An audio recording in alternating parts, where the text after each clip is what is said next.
ایک وقت ایسا بھی تھا کہ سمندر میں کوئی پری نہیں رہتی تھی۔ سمندر میں رہنے والی مخلوق کو معلوم تھا کہ پریاں تمام جاندار چیزوں پر نہایت مہربان ہوتی ہیں۔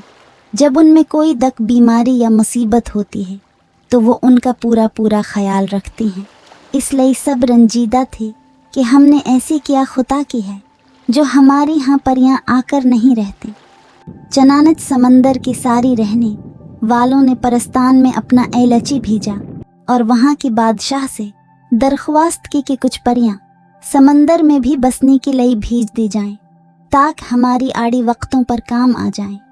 ایلچی جب پرستان کی بادشاہ کی خدمت میں حاضر ہوا تو اس نے عرض کی جو پریاں ہماری ہاں آ کر رہیں گے ہم ان کے ساتھ نہایت مہربانی سے پیش آئیں گے اور انہیں خوش رکھنے میں حتی المقدور کوئی کسر نہیں رکھیں گے۔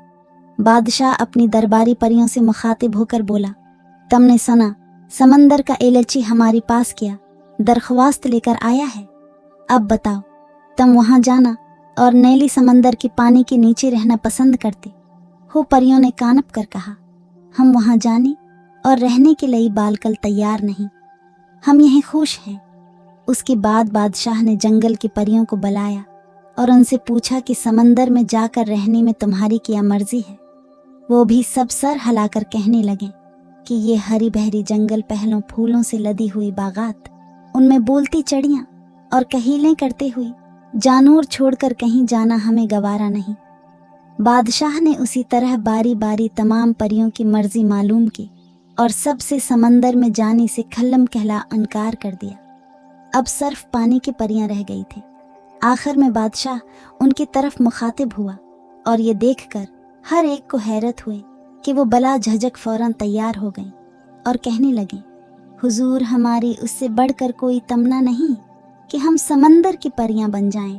بادشاہ نے کہا، جب تمہارا دل چاہے روزانہ رات کے وقت تم اوپر آ سکتی ہو اور چاندنی رات میں ہم میں سے بعض پریاں سمندر کے کنارے ریٹ پر جا کر تمہاری ساتھ کھیلا کودا اور گایا بجایا کریں گے۔ رہا سمندر کے اندر ہر وقت رہنا، یہ معمولی بات ہے، میں تمہاری موجود وہ صورت تبدیل کر دوں گا اور تم کو پانی میں رہنے سے کوئی دقت نہیں اٹھانا پڑے گی۔ پاؤں کی جگہ تمہاری مچھلیوں کی سے دمیں پیدا ہو جائیں گی اور پھر تم سمندر کے ہر مخلوق کی طرح بخوبی تیرا کرو گے، بلکہ ان سے بھی زیادہ پھرتی کے ساتھ۔ بادشاہ کی یہ تقریر سن کر سمندر کا ایلچی بھی خوش ہو گیا کہ ان کی عرض بھی قبول ہو گئی، اور سمندر کی نئی پریاں بھی خوش تھیں کہ انہیں سمندر کی نئی حکومت ملی۔ چنانچہ جب یہ پانی کی پریاں سمندر کے کنارے پہنچیں تو ان کی چھوٹی چھوٹی پاؤں آپس میں جڑ کر ایسی خوبصورت چھوٹی چھوٹی مچھلیوں کی دمیں بن گئی کہ ان کے تصور میں بھی نہیں آ سکتا تھا، اور وہ اپنی ہاتھوں سے پانی چیرتی اور تیرتے ہوئی اپنے گھر کی طرف چلی گئیں۔